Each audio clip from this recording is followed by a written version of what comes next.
Hello दोस्तों, आप सभी का हमारे YouTube चैनल फास्ट कैलकुलेशन में स्वागत है। तो इससे पहले की वीडियो में हमने अपने एक्सरसाइज 1.6 के क्वेश्चन नंबर 2 तक डिस्कस कर लिया था। आज के इस वीडियो में हम एक्सरसाइज 1.6 के क्वेश्चन नंबर 3 को आसान भाषा में समझेंगे। तो चलिए बिना किसी देरी के अपने इस वीडियो को स्टार्ट करते हैं।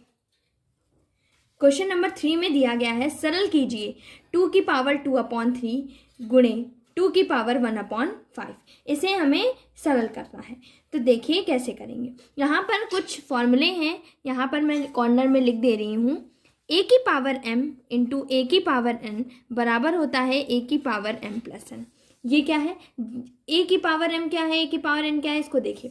a की पावर m मतलब जो ये नीचे लिखा हुआ है वो क्या होता है? a लिखा हुआ है, तो ये क्या है? आधार। जो ऊपर चढ़ा हुआ है वो क्या होती है? घात। तो इसको बोलते हैं a है हमारा आधार और m क्या है? हमारा घात है। तो यहाँ पर a की पावर m यानी जब भी आपका आधार समान हो, जब भी आपका क्या हो? आधार समान हो और घातें अलग अलग हो और बीच में कैसा साइन हो? गुणे का चिन्ह हो, तो हमेशा घातें क्या हो जाती हैं? जुड़ जाती हैं। एक और होता है, जब आपका सेम हो सारी चीज़ें, बस बीच में गुणे के जगह क्या हो? भाग का साइन हो, तो घातें क्या हो जाती हैं? घट जाती हैं। घातें क्या हो जाती हैं? घट जाती हैं। अगर आपकी पावर की पावर लगी हुई है a की पावर m की पावर n, तो हमेशा जो घातों का गुणा करा दिया जाता है। पावर m लगी हुई है, a की पावर m, a की घात m की घात n, घात की घात लगी हुई है, तो घातों का क्या करा दीजिए? गुणा करा दीजिए। ठीक है। और अगर मान लीजिए आपके पास लिखा हुआ है a की पावर m गुणे b की पावर m, यानी अब अभी क्या है? अभी ऊपर वाले फॉर्मूले में था कि आधार समान हो, घातें अलग अलग हो, गुणे का चिन्ह हो, तो आप घातों को जोड़ दो।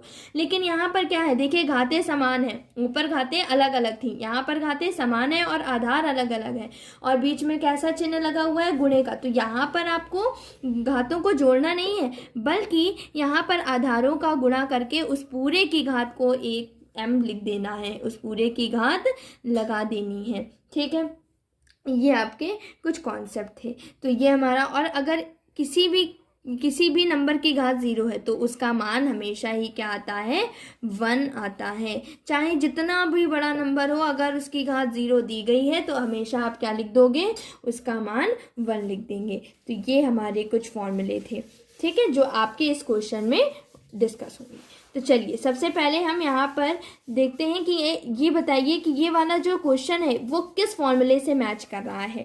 देखिए, आधार समान है, घातें अलग अलग हैं, बीच में गुणे का चिन्ह है। क्या पहले फॉर्मूले से मैच कर रहा है? हाँ जी बिल्कुल। आधार समान है, घातें अलग अलग है, गुणे का चिन्ह है, तो हमें क्या करना है? हमें घातों को जोड़ना है।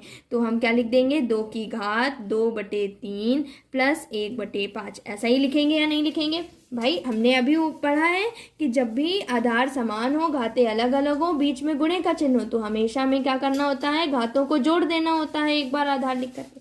अब उसके बाद 2/3 प्लस 1/5 को जोड़ देते हैं। देखिए यहाँ पर जोड़ रहे हैं हम 2/3 प्लस 1/5, ये हमने लिख दिया। अब उसके बाद एलसीएम कितना आ जाएगा? 3 और 5 का 15 आ जाएगा। ठीक है, 3 और 5 का एलसीएम कितना आ जाएगा? 15 आ जाएगा। 3 से पहले भाग देते हैं, जो भी आता है एलसीएम, तो 3 से भाग देंगे 15 में, कितने बार में जाएगा? 5 बार में। तो 3 का भाग 15 में देंगे 5, और 5 गुणे 2 10, प्लस 5 का भाग 15 में दीजिए 3, और 3 गुणे 1 3, फिर 10 प्लस 3 13/15, ये हमारा 13/15 आ जाएगा। अब यहाँ पर हम लिख लेते हैं 2 की घात, इन दोनों का योगफल कितना आया? 13/15 आया या नहीं आया? तो यही हमारे इस क्वेश्चन का क्या हो जाएगा?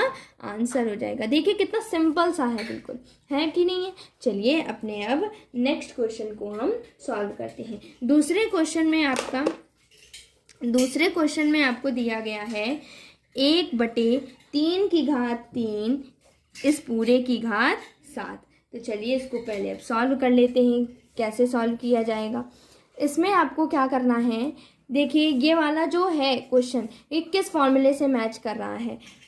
यहाँ पर घात की घात लगी हुई है। देखिए 3 की घात 3 की घात 7, 3 की घात 3 और उसकी भी घात 7 लगी हुई है। तो 7 को 1 के साथ भी बांट दो। सबसे पहले तो यही करना है, 7 को 1 के साथ भी बांट दो और 3 की घात 3 के साथ भी बांट दो। तो 1 की चाहे जितनी भी घात हो, हमें पता है 1 की चाहे जितनी भी घात हो हमेशा आंसर 1 आना। और घात की घात यहाँ लगी हुई है तो घातों का क्या करा दीजिए, गुणा। तो 3 गुणे 7 क्या हो जाएगा, 21 हो जाएगा। ये यहाँ पर भी आप आंसर छोड़ सकते हैं, कोई गलत नहीं होगा। और अगर आप इसका व्युत्क्रम कर दें, क्या कर दें, व्युत्क्रम कर देंगे, तो ये जो अभी घात प्लस में है वो जैसे ही आप उल्टा करेंगे तो ये क्या हो जाएगी, माइनस में हो जाएगी। तो अभी 1/3 की घात 21 था, तो अब 3 की घात -21/1 हो जाएगा और 1 लिखने की ज़रूरत नहीं होती है। यही इस क्वेश्चन का क्या हो जाएगा, आंसर हो जाएगा। चलिए अपने अब नेक्स्ट क्वेश्चन नंबर 3 को सॉल्व करते हैं। क्वेश्चन नंबर 3 पार्ट में दिया गया है 11 की घात 1/2 भाग 11 की घात 1/4। इसको अब देखते हैं कि कैसे सॉल्व किया जा सकता है।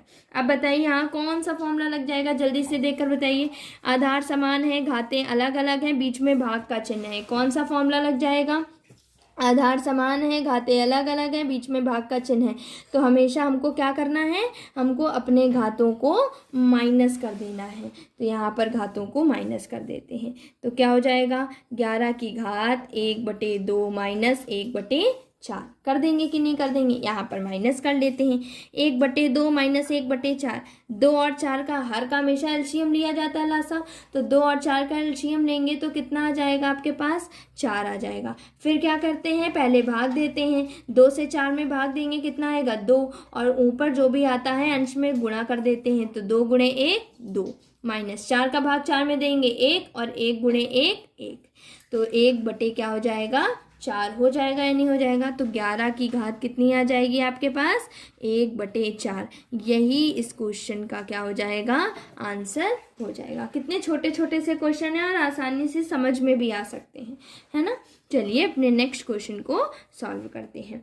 7 की घात 1/2 गुणे 8 की घात 1/2 ये बोला जा रहा है। तो बताइए, इसको देखकर बताइए कि कौन सा फॉर्मूला यहाँ पर लग जाएगा कि जहाँ पर आधार अलग अलग हो, घातें समान हो, गुणे का चिन्ह हो। अभी मैंने आपको ऊपर लिखाया है, आधार समान अलग अलग हो, घातें से समान हो, बीच में गुणे का चिन्ह हो, तो हम क्या करते हैं, आधार का गुणा कर देते हैं और घात लगा देते हैं। यहाँ पर भी वही करेंगे, यहाँ पर भी हम क्या करेंगे कि आधारों का गुणा कर देंगे, 7 गुणे 8 कर देंगे और इस पूरे की घात 1/2 लगा देंगे। अब उसके बाद 7 गुणे 8 कितना हो जाएगा, 56, और 56 की घात 1/2 हो जाएगी। यही इस क्वेश्चन का क्या हो जाएगा, आंसर हो जाएगा। तो आशा करती हूँ कि आपको इसका क्वेश्चन नंबर 3 समझ में आ गया होगा और यहाँ से आपकी एक्सरसाइज 1.6 भी कंप्लीट हो जाती है। अगर आपको इससे रिलेटेड कोई भी डाउट है तो आप हमसे कमेंट सेक्शन में पूछ सकते हैं और कमेंट करना ना भूलिए, इससे मुझे भी मोटिवेशन मिलता है ताकि मैं आप लोगों के लिए और नए नए वीडियोस ला सकूं। तो अगर आपको इससे रिलेटेड कोई भी डाउट है तो आप कमेंट सेक्शन में पूछ सकते हैं। अगर आपको ये वीडियो अच्छा लगा हो तो आप हमारे चैनल को लाइक करें, शेयर करें और सब्सक्राइब करें और बेल आइकन दबाना ना भूलें ताकि आगे आने वाले सारे नोटिफिकेशन सबसे पहले आप तक पहुंच सकें। Thank you.